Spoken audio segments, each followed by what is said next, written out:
Coach, I know you're excited. Tennessee fans seem to be very excited about your staff. This has been a process that you said was going to take some time.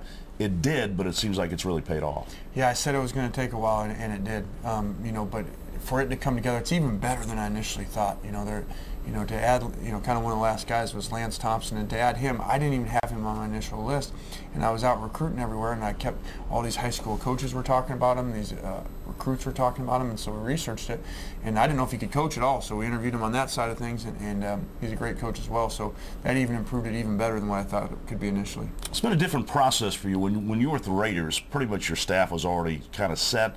Now this is a clean slate for you. You've had to build this. I guess it's been kind of exciting for you too. Yeah, it has to actually control your roster, control your staff. Kind of makes sense, doesn't it? But so it's great to be around and to be around guys that really want to be here. And that everyone's really new.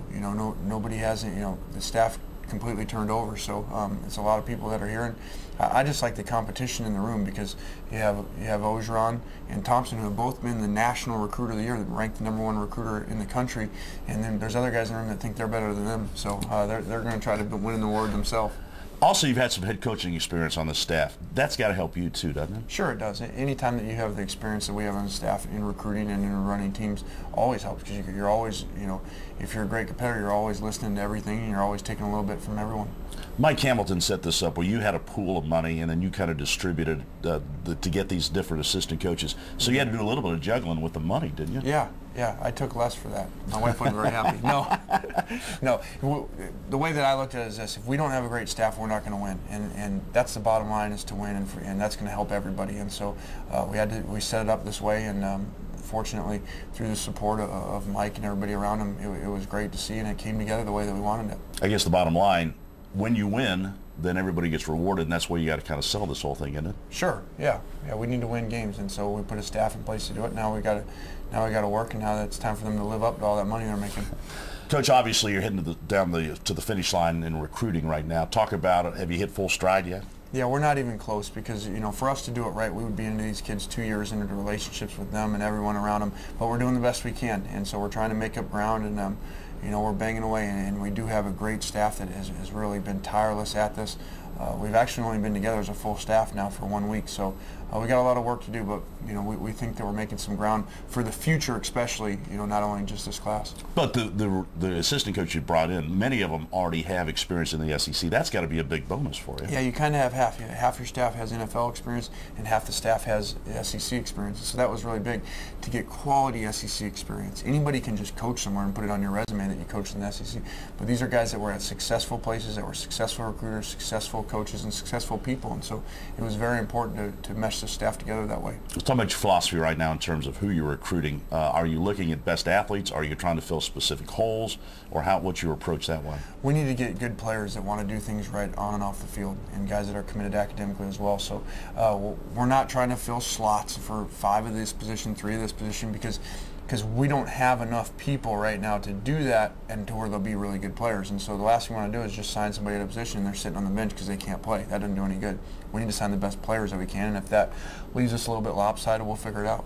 Everybody's looking for linemen, special defensive linemen. How's that search going for you? Yeah, it's going all right. We have a great selling point, to be able to play defense for Monty Kiffin and be able to be coached by Ed Ogeron. If your goals are to get to the NFL and get drafted high, well, there's not a better place to come, even in the NFL, and you get it right away in college. So that's helped us. We're making some headway on some guys.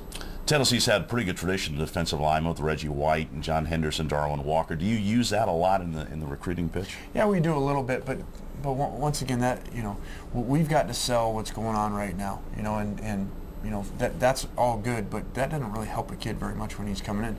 Who's going to coach you right now? What is the plan right now? And so, why that is valuable. A lot more valuable than that is what are we doing right now? This is who's going to coach you. This is a track record that they've had with the players that they've coached between Monty and Ed, and how many great players they've coached and first rounders and all that. And you put that together and you put a plan together for a kid is what they really need to see. Next 2 weeks, you'll be just flying around every place, won't you? Well, what's the difference between the last 4 weeks and the next 2? It's the same thing. It's been a kind of a blur, but I guess it's been fun for you too, though.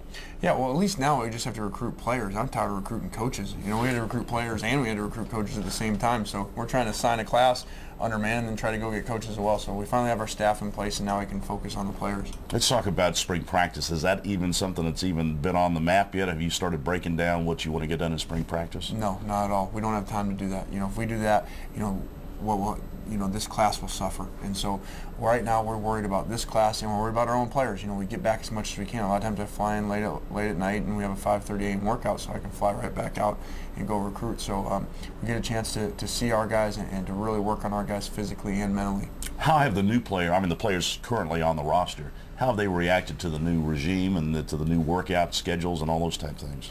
Well, there's always going to be some resistance, you know, and unfortunately we had to get rid of a couple players, and I don't want to do that. Nobody wants to do that. And don't mistake that for that. You know, we're coming in and say, well, we got to get rid of some guys to set an example. In the perfect world, everybody would do things right. But what I have to remember is that I owe it to the players on our roster and the guys that we're recruiting that are coming in to make sure that the culture is right. And if there's guys that don't want to do things right in the classroom and on the field, then they can't be here, because they're going to affect the guys that are doing things right and the freshmen that are coming in. So as hard as it is to do, you know, we had to make some decisions that help our team.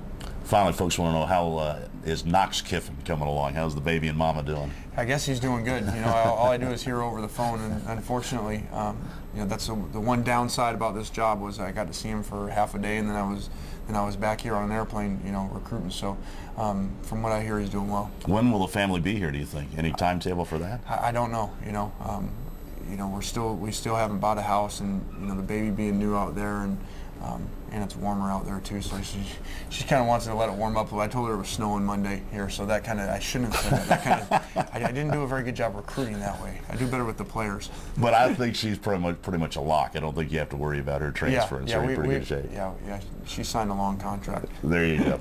Coach, keep up the hard work, and good luck with the last 2 weeks of recruiting, and best of luck when you come signing day. Thank you. Thanks a lot, Layton.